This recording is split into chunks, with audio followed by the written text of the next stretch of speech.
Hello दोस्तों, कैसे आप सब दोस्तों। उम्मीद करते होंगे कि आप सब ठीक होंगे। दोस्तों यदि आपके फ़ोन में ओप्पो K12X में चार्जिंग की समस्या आती है तो आप कैसे सही करेंगे।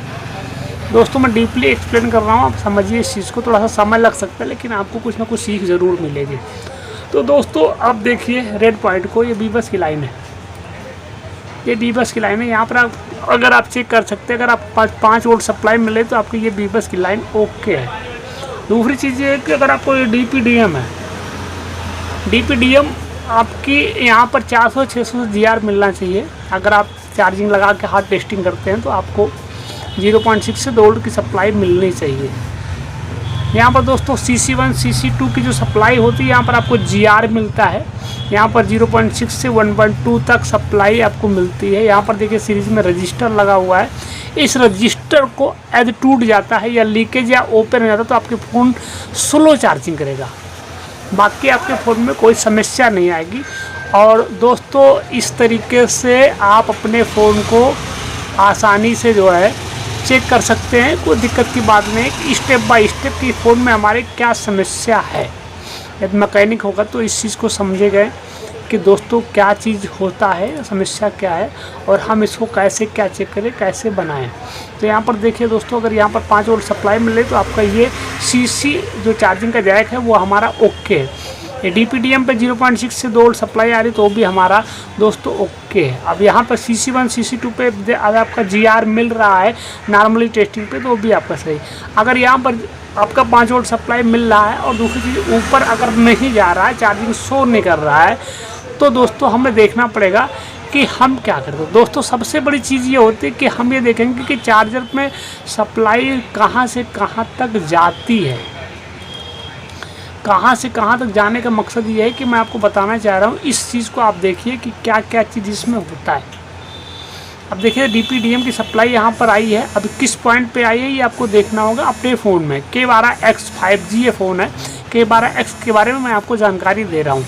तो दोस्तों देखिए ये बीबस की लाइन है, बीबस की लाइन आप दोस्तों देखिए, कोई दिक्कत की बात नहीं है। और दूसरी चीज़ ये है, यहाँ पर देखिए DPDM है, DPDM और यहाँ पर CC1 CC2 ये आपकी सप्लाई है। अब रही बात ये कि यहाँ अगर 5 वोल्ट सप्लाई नहीं आ रही है तो नीचे से आप यहाँ पर जंपर मार सकते हैं। जंपर मार देंगे तो भी आपका काम कम्प्लीटली हो जाएगा दोस्तों। धन्यवाद दोस्तों। हाँ तो दोस्तों यदि 5 वोल्ट का जंपर यहाँ पर अगर मार देते हैं तो आपका काम कम्प्लीटली हो जाएगा, यदि आपकी नीचे से सप्लाई ऊपर नहीं आ रही तो। अब दूसरी चीज़ ये है कि अगर यहाँ पर भी सप्लाई आ रही फिर भी आपको चार्जिंग नहीं शो कर रहा है, तब आप क्या करेंगे। तब स्टेप बाय स्टेप हम इसको आगे बढ़ाते हैं और इसका चेक करते हैं कि इसकी सप्लाई हमारी कहाँ पर जा रही है और क्या कर रही है। तो दोस्तों सबसे बड़ी बात ये होती है, जैसे यहाँ पर देखिए ये हमारी OBP IC लगी है, ये हमारी OBP IC लगी है दोस्तों। अब ये OBP IC नॉर्मली ये OBP IC आपकी है, ये हमारी मॉसफेट है।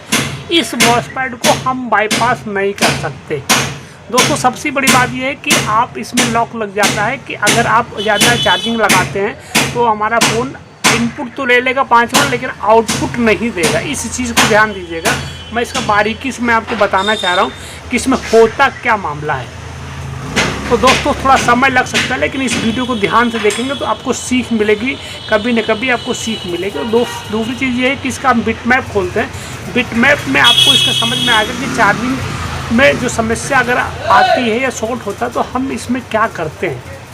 अब दोस्तों देखिए ध्यान से, जब तक दोस्तों ध्यान से देखेंगे जब तक इसको सीख नहीं पाएंगे। सबसे बड़ी बात ये देखिए, यहाँ पर हमारी 5 वोल्ट की सप्लाई देखिए, यहाँ पर आ गई हमारी बीबस की लाइन है। अब यहाँ पर जो बीच में पॉइंट बचती है, यहाँ देखिए ये हमारी लॉक हो जाती है। यहाँ पर जब तक CPU को इंडिकेशन नहीं मिलेगा जब तक जो है हमारा काम नहीं हो पाएगा। यहाँ पर देखिए यहाँ पर 1.8 की सप्लाई आती है तब बाईपास होता है। यहाँ पर देखिए सीरीज में रजिस्टर लगा हुआ है। ये रजिस्टर जो लगा हुआ था, ये रजिस्टर हमारे जो काम करता है वो CPU को इनेबल करता है। CPU ही ये इनेबल करता है चार्जिंग के मामले को। अब दूसरी चीज़ ये है देखिए यहाँ पर कि ये हमारी बीबस की लाइन होगी और ये हमारी यहाँ पर हम जंपर मार सकते हैं लेकिन यहाँ पर जंपर नहीं मार सकते हैं। इसलिए अगर शॉर्ट हो जाता है तो इसको हम निकाल सकते हैं, ये 5 वोल्ट की सप्लाई। अब दूसरी चीज़ दोस्तों ये होता है कि अगर आप आपके फ़ोन में समस्या क्या आती है ये आपको देखना है कि आपको GR चेक करना होता है। अब पूरी ध्यानपूर्वक अभी तक मैं आपको समझा रहा था दोस्तों, ये चार्जिंग जो OBP IC है, इस IC से हमारा चार्जर बंद हो जाएगा लेकिन हमारा चार्जर खुलेगा नहीं। अब इस IC को अगर हटा दूँ यहाँ पर हमारी ये आपकी शो करेगा। लेकिन दोस्तों सबसे बड़ी बात ये है कि अगर ये हमारी वॉशपैड भी शॉर्ट हो जाएगी तो फिर हमारा चार्जर बंद हो जाएगा। दूसरी चीज़ ये है कि देखिए बीबस लाइन अगर ये हमारी ओके है, ये पैरेलल में जो कैपेसिटर लगा हुआ है ये बीबस की लाइन है। ये बीबस की लाइन में देखिए यहाँ पर अगर हमारी इस IC पर 5 वोल्ट सप्लाई इन हो रही है तो उसके बाद हमारा ये BPH बनना चालू हो जाएगा। अगर दूसरी चीज़ ये है कि यहाँ पर आप देखिए दोस्तों BYD की लाइन है। BYD की लाइन में सेफ्टी पर्पस से दोस्तों देखिए डायोड लगा हुआ है, कैपेसिटर लगा हुआ है, ये कैपेसिटर लगा हुआ है, इधर भी अच्छी तरीके से कैपेसिटर सब पैरेलल में लगे हुए हैं ताकि सेफ्टी पर्पस से आपका काम हो सके। अब दोस्तों जब हमारी ये IC 5 वोल्ट यहाँ पर इस IC में हमारी चार्जिंग इनेबल होगी तो हमारा BPH बनेगा। BPH की सप्लाई आपकी हर जगह जाएगी तो हमारी चार्जिंग कम्प्लीटली दोस्तों अच्छी तरीके से होगा। अब दोस्तों सबसे बड़ी बात ये है कि आपको ये देखना होगा कि जो हमारी DP-DM वाली सप्लाई है, यहाँ पर देखेंगे, यहाँ पर देखिए 5G फ़ोन है। 5G फ़ोन में आपकी बैटरी ID और बैटरी थर्मल की दो चीज़ें लाइन है। MTK में बैटरी ऑन बोलते हैं और क्वालकॉम में बैटरी थर्मल बोलते हैं। इधर देखिए बैटरी ID और बैटरी ऑन पर ये दो चीज़ें सप्लाई आपको चेक करनी होगी। ये बात की बात है, लेकिन दोस्तों आपको पहले समझना है कि अगर आपके फ़ोन में स्लो चार्जिंग कर रहा है या चार्जिंग नहीं हो रही है, चार्जिंग ना होना तो मैंने बता दिया आपको, चार्जिंग अगर स्लो हो रही है तो मैं आपको बता रहा हूँ। अब दोस्तों देखिए DP-DM के लिए इन्होंने क्या किया है, यहाँ पर देखिए यहाँ पर एक IC बनाई गई है और यहाँ पर सबसे बड़ी बात यह है कि डायोड पैरेलल में लगाई गई ताकि सेफ्टी पर्पस से सीरीज़ में यहाँ पर कॉइल लगाई गई है।